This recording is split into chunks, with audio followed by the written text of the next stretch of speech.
Well, directly behind me is the recently relocated Legends exhibition. Some of the great names of harness racing going back to Sutton McMillan, Kevin Newman, Vic Frost, and the list goes on. One name that would certainly be fitting on that particular list is that of Merv Adams, who passed away in 2007. Merv left a wonderful legacy, both as his performances on the track and, of course, through his sons, both Ross and Scott. Of course, their children as well. I caught up with one of those sons, Ross, to have a chat about his famous dad's career and also his outstanding career in harness racing. Ross, we're standing here and behind us is the wonderful tribute to the legends of harness racing, some great names on that particular list and rightly so. But I dare say the name Merv Adams would fit in there very nicely. Oh yes, he would. Look, Dad was a really, and there was a lot of legends back in those days, and there still is now. But Dad did very well, and I was very proud to be his son, really. Ross, when you look back and you consider the fact that in two Inter-Dominion Grand Finals, 1956, Mineral Springs, second to Gentleman John, 1962, second Lose Hope behind James Scott, which was trained and driven by probably one of your dad's great mates and certainly one of his toughest rivals, Percy Hall. Your dad's career could have had a lot more highlights on that list. Oh yes, he could have. Both those horses had their chances to win. Mineral Spring didn't get beaten by very much, short margin. Lose Hope, he was beaten by a better horse on the whole carnival. James Scott was a super horse. Of course, Mineral Spring did win the 57 Hunter Cup. Yes, he did. Yeah, yes. As I mentioned, your dad and Percy Hall, their careers would have certainly been virtually parallel. They would have had some wonderful battles on so many tracks around New South Wales. Oh yeah, they did. They did, as many of the drivers of those days. Like nowadays, there's there's 20 or 30 drivers you can say are very capable drivers, or even more. But back then, there was probably a handful that drove consistently and trained consistently and trained professionally. There'd be only, probably 10 or a dozen of those, and they're all very good horsemen. When you consider your career starting out as a young fella, you've got a dad who's certainly synonymous with some of the greats, but you were competing against some of the greats, and at that particular stage of their careers, they then became legends. Oh yeah, they did. I was very fortunate. I started driving when I was 16. By the time I was 18 and 19, Dad just stepped aside from the driving really and gave the reins to me, which I was very lucky to be able to do.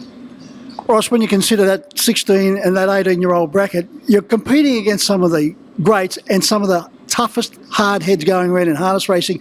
Was it daunting, or did you just manage to just slip in there nicely? Oh,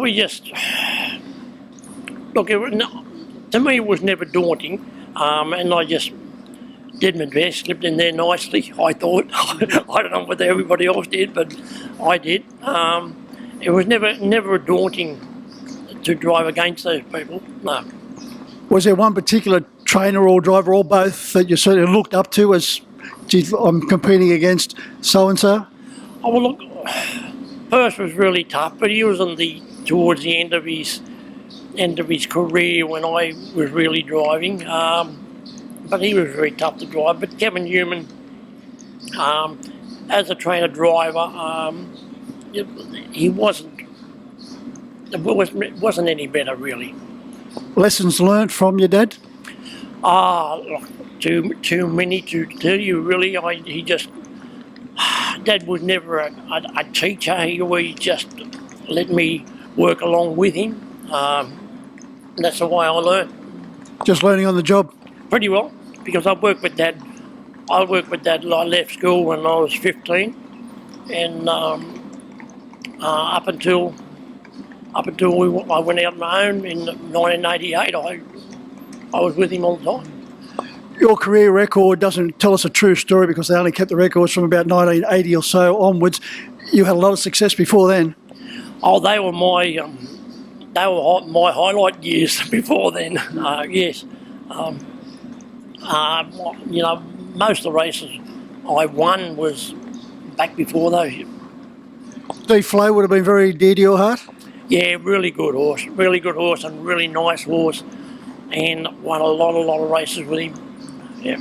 Throughout your career, Ross, you always had 2 or 3 very nice horses in the barn. Oh yeah. Yeah, look, Dad had a lot of good horses, and when I went out on my own, I've trained a few very handy horses that I'm still really proud to be associated with. You know. Ross, back in October, you had a very nasty fall at Penrith, which virtually ended your career as a driver. How tough was it to walk away from that particular part of your career? Oh look, Mick, it wasn't real tough. I'm 71. I was quite happy with the way I was driving, but I felt to myself that I was putting far too much pressure on my wife Yvonne and the family.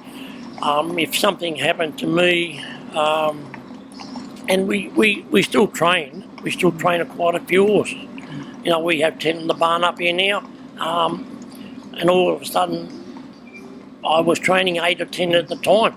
So all of a sudden Yvonne had to say, oh, we've got to move these on, which she did, but it puts a lot of pressure on her. So it wasn't really, look, I'm going to keep my licence just for the sake of having my licence, and I will, if something pops up at the trials that my driver didn't show up, I can steer it around. But I do think that if you're going to be competitive especially metropolitan racing, then you've got to drive all the time, not just every now and again. So it made it a little bit easier for me, and it's getting easier to put someone on. At the moment, David Morris has been very good to me, and he's been driving all my horses, which I'm very thankful for. Doing a really good job, and I get along very well with David, and at the moment that's the way that we will continue on. How's it like now being a grandstand driver? Can you cop that? Yeah, it's getting easier. It is getting easier. I discuss with the drivers what I think, not very much at all, you know, just what I think. And I know personally that things just don't work out many times what you think they're going to work out. So you just got to take it as it comes.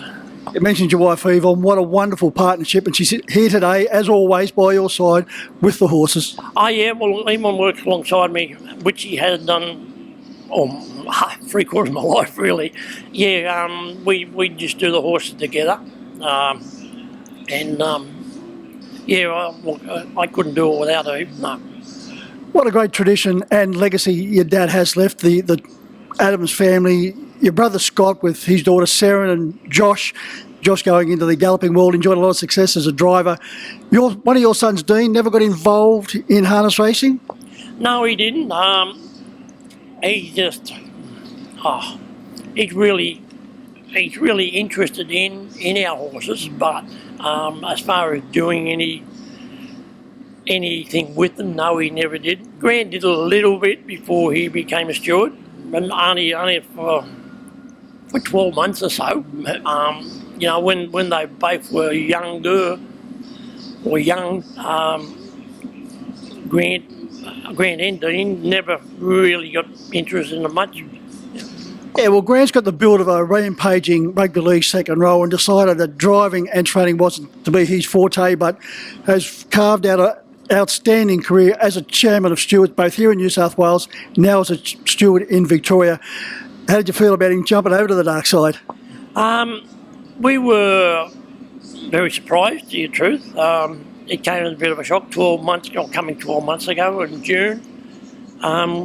We were just sitting having tea with himself and Belinda and his little daughter Ella, and he said, "Oh, we've got news to tell us." And Yvonne, I thought the worst. She thought there could have been another baby coming, but it wasn't. She said, "Well, we're moving to Victoria." and it was really surprising to us. It's look, it's fine. You know, it's really fine, and we're in contact with him a lot, and in contact. You know, now you got this FaceTime, you can just ring them and talk to them and watch them. And Yvonne's a very, very proud grandmother. She was showing me some video of Grant's daughter Ellie, as you mentioned, and she looks pretty good swinging a golf club. I think Grant will end up giving a stewarding away and become a golf manager. Yeah, she's a real sporty little girl. She's Grant goes to the driving range, and he started to take her, and she's practicing her golf, and she really likes it. But who knows? Well, the boys up here that he used to work with say he's got far too much time on his hand now that he's moved to Victoria, so certainly his golfing has improved. Well, I don't know, but he does a bit of playing golf, yes. Ross, it's been great to catch you. As I said, what a legacy the Adams family have contributed to harness racing, commencing with Merv. Very proud. Well, thank you, Mick, and thank you for having me on today, and I'm really proud to be here, and thank you very much.